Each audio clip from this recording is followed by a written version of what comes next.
नमस्कार दोस्तों, कैसे हैं आप सभी। आशा करती हूँ आप सभी बहुत अच्छे होंगे।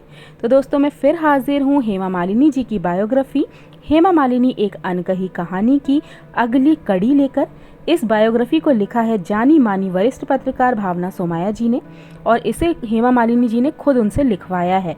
जितनी भी इसमें बातें हैं, जितने भी किस्से कहानियां हैं, वो खुद हेमा मालिनी अभी जी तक ने हमने ही अपने सुना है शब्दों कि में किस तरह से बताया है। हेमा जी का जन्म हुआ, उनकी परवरिश हुई। बचपन से ही उनकी मदर ने अलग अलग गुरुओं से उन्हें नृत्य की शिक्षा दिलवाई। उन्हें तमिल फिल्मों के ऑफर भी आने लगे और किस तरह से उनको तमिल फिल्म से निकाला गया था, बहुत ही बुरे तरीके से, बिना बताए।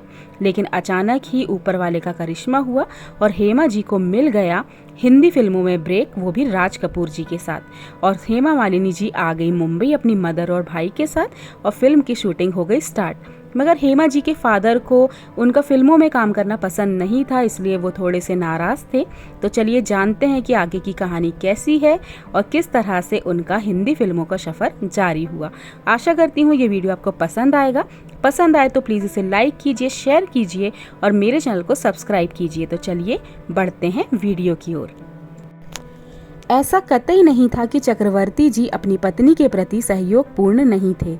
वे हमेशा हेमा के नृत्य सीखने को प्रोत्साहित करते थे और नृत्य की विधाओं और कलाकारों के साथ हेमा का परिचय कराने के साथ साथ उसके कार्यक्रमों में भी उनकी भागीदारी रहती थी। यह परंपरा आज भी उनके बड़े पुत्र कन्नन ने जारी रखी है। मेरे डांस शोज के संदर्भ में मेरे अभिभावकों की जिम्मेदारियां भली भांति बांटी गई थी। अप्पा थिएटर के साथ समन्वय, ऑर्केस्ट्रा और कई सारे स्रोतों में से शोध के आधार पर जुटाए गए आयल की नृत्य में नाटकीय रूप से प्रस्तुति का जिम्मा संभालते थे और अम्मा का दायित्व था मेरी साज सज्जा, श्रृंगार और कार्यक्रम की रूपरेखा तैयार करना। जब भी मैं स्टेज पर होती तो दोनों मेरे दाएं बाएं होते थे। अम्मा मेरे हर कदम पर नजर रखती और अप्पा की निगाहें दर्शकों की अभिव्यक्ति पर होती। जब भी कोई मेरी प्रशंसा करता तो उनका चेहरा आनंद से भर उठता। बात बस इतनी सी थी कि वे फिल्मों में मेरे काम करने के प्रति सहज नहीं हो पा रहे थे। उन दिनों उनका सारा ध्यान सिर्फ इस बात पर था कि उनके ऑफिस के सहकर्मी क्या कहेंगे। यह संभव है कि किसी ने कुछ भी नहीं कहा, पर उनके लिए यह एक संवेदनशील मामला था और एक परिवार के रूप में हम उनकी चिंता का सम्मान करते थे। उस समय चक्रवर्ती जी अपने करियर के अत्यंत व्यस्त दौर से गुजर रहे थे और साल में एक विशेष सत्र के दौरान घर पर उनकी उपस्थिति भी काफ़ी अनियमित हो जाती थी। पूरा परिवार इस बात के लिए अभ्यस्त था कि उन तनावपूर्ण महीनों के दौरान कोई उन्हें तंग ना किया जाए, पर धीरे धीरे कुछ नियम बदल भी रहे थे। हेमा की बम्बई यात्राओं के दौरान जया जी का उसके साथ जाना जरूरी था। इस कारण चक्रवर्ती जी थोड़े बेचैन से हो गए थे, पर वे इसे छिपा रहे थे। जया जी के लिए भी एक अनजान शहर में जवान पुत्री के साथ सामंजस्य कायम करना आसान नहीं था। वे हेमा की एक और अग्नि परीक्षा के लिए तैयार नहीं थी। तमिल फिल्म इंडस्ट्री के साथ अपने कड़वे अनुभव के उपरांत हेमा अब तुलनात्मक रूप से थोड़ी कम शर्मीली थी, पर अभी भी थोड़ी झिझक बाकी थी। मैं काफ़ी लंबी और पतली थी और आज की तरह उस जमाने में छरहरा होना सेक्सी नहीं कहलाता था। हिंदी फिल्म निर्माता के लिए यह एक राहत की बात थी कि हेमा इस भाषा से पूर्व परिचित थी।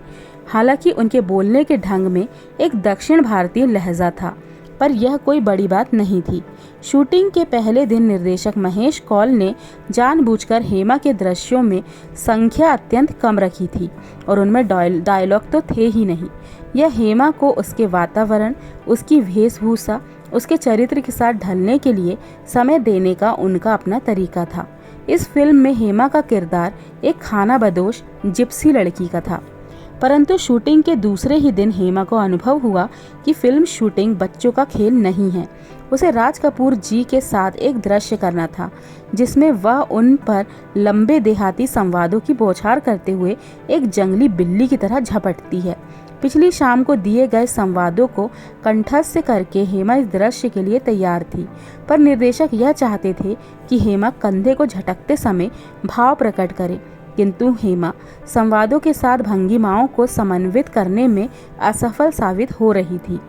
उस दृश्य के 14 रीटेक किए गए और निर्देशक के प्रत्येक वंस मोर फिर से एक बार कहने के साथ ही हेमा का आत्मविश्वास क्रमशः छू मंतर होता जा रहा था। अपनी कनखियों से वह अनंत स्वामी की ओर रील की बर्बादी के लिए कैमरामैन को घूरते हुए देखती थी और इसका अपराध बोध हेमा को सता रहा था। वह अपनी माँ के भीतर बढ़ते तनाव और निर्देशक की झुंझलाहट को भी साफ देख पा रही थी। इस दयनीय स्थिति को भांपकर वे अपनी माँ के कानों में तमिल में फुसफुसाते हुए कहने लगी कि वे फिल्म में काम नहीं करना चाहती हैं और उन्हें घर वापस चले जाना चाहिए। जया जी ने उन्हें खूब डांटा और कहा कि इस तरह की मूर्खतापूर्ण बातें सोचने की बजाय उसे निर्देशक के दिशा निर्देशों पर ध्यान देना चाहिए। तुम वह क्यों नहीं समझ पा रही हो जो वो कह रहे हैं? आखिर यह इतना मुश्किल भी तो नहीं है। उसी क्षण हेमा के अंतर मन में एक नए संकल्प ने जन्म लिया और 15वें टेक में दृश्य ओके हो गया। सेट पर उपस्थित सभी लोगों ने राहत की सांस ली। हेमा का मन तो फूट फूट कर रोने को हो रहा था, पर उन्होंने अपने आंसू रोक लिए और चुपचाप एक कोने में जा बैठी। जब निर्देशक ने उन्हें अपने पास बुलाया, हेमा का दिल एक बार से फिर बैठ गया। उन्हें लगा शायद दृश्य के साथ सब कुछ ठीक ठाक नहीं था और एक और टेक लेना पड़ेगा। हेमा के आते ही महेश कौल ने मुस्कुराते हुए गमले से एक गुलाब निकालकर उन्हें दिया। इस फूल को देखो और उन भावनाओं को अनुभव करो जो यह तुम्हारे भीतर पैदा करता है। तुम जब खुश होगी तो इसके साथ तुम्हारा व्यवहार एकदम अलग होगा और जब तुम उदास होगी तो एकदम दूसरी तरह का। अभिनय की मांग है अपनी भावनाओं को परखना और उन्हें कैमरे तक संप्रेषित करना। हेमा कहती हैं कि कई कलाकारों ने जरूर एक्टिंग स्किलों में अभिनय सीखा है, परंतु उन्होंने तो अपने निर्देशक से ही सेट पर आमने सामने होकर अभिनय का ज्ञान प्राप्त किया। महेश कौल मेरे अभिनय गुरु थे और उस फिल्म में आने वाले सभी दृश्यों को उन्होंने खुद मेरे सामने प्रदर्शित किया। वह एक कठोर शिक्षक थे और चाहे जो कुछ भी हो जाए वे किसी भी दृश्य को तब तक पूरा नहीं मानते थे जब तक वे पूरी तरह से संतुष्ट ना हो जाएं। इसमें लगने वाले समय की उन्हें कोई परवाह नहीं थी। ऐसा सिर्फ मेरे साथ नहीं था, मेरे साथ काम करने वाले सभी लोगों पर यह बात लागू होती थी। कभी कभी वे बहुत रूखे हो जाते थे और कभी एकदम से नरम। जब भी वे मुझे किसी दृश्य के प्रति उलझन में और संघर्ष करते हुए देखते थे, वे उसे इस तरह से समझाते थे जैसे कोई बच्चे को समझाता है और फिर सब कुछ एकदम आसान हो जाता था। यह सब बताते हुए हेमा आज अभिभूत सी हो जाती हैं। जैसे जैसे फिल्म का काम आगे बढ़ा, निर्माता ने हेमा को उर्दू सिखाने के लिए एक मौलवी की नियुक्ति की ताकि उनका लहजा अच्छा हो जाए। हेमा को भी उर्दू खूबसूरत जुबान के बारीक पहलुओं को सीखने में काफ़ी आनंद आया। उधर जया जी की अनुपस्थिति में चक्रवर्ती जी ने घर की सारी जिम्मेदारी अपने ऊपर ले ली थी और इसमें लड़कों ने बखूबी उनका साथ दिया। हेमा के छोटे भाई जगन ने एकदम से उन्हें तंग करना बंद कर दिया। यह मेरे लिए एकदम से चौंकाने वाला था। हेमा बताती हैं, मैं जगन के साथ बिताए उन धमाकेदार पलों को याद करने लगी थी जब वह मेरी नृत्य और संगीत, जिसमें मैं जाति लिखा करती थी, की पुस्तकों को फाड़ देता था और बदला लेने के लिए मैं उसके चेहरे पर स्याही की बोतल उंडेल कर भाग जाया करती थी ताकि अम्मा की पिटाई से बच सकूं। अचानक ही वो निर्दोष से पल मेरी ज़िंदगी से गायब हो गए थे।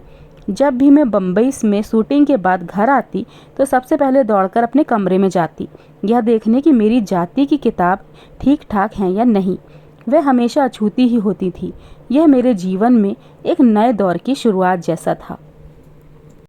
तो दोस्तों, लगाते हैं यहीं पर वीडियो को विराम और इसी तरह हो गए हैं इस बुक के 2 चैप्टर्स कंप्लीट। कल हम स्टार्ट करेंगे इसका तीसरा चैप्टर जिसका नाम है स्टारडम की सुगंध, जिसमें हम हेमा मालिनी जी के सुनहरे अभिनय करियर के बारे में जानेंगे कि किस तरह से। देखिए, पहली फिल्म के बारे में तो हमने जान लिया, अब आगे की कहानी तो और भी ज़्यादा इंटरेस्टिंग होगी। तो आने वाले वीडियोस में और भी ज़्यादा मज़ा आएगा। उम्मीद करती हूँ ये वीडियोस आपको पसंद आ रहे होंगे। फिर मिलूंगी आपसे अपने नए वीडियो में। तब तक के लिए नमस्कार।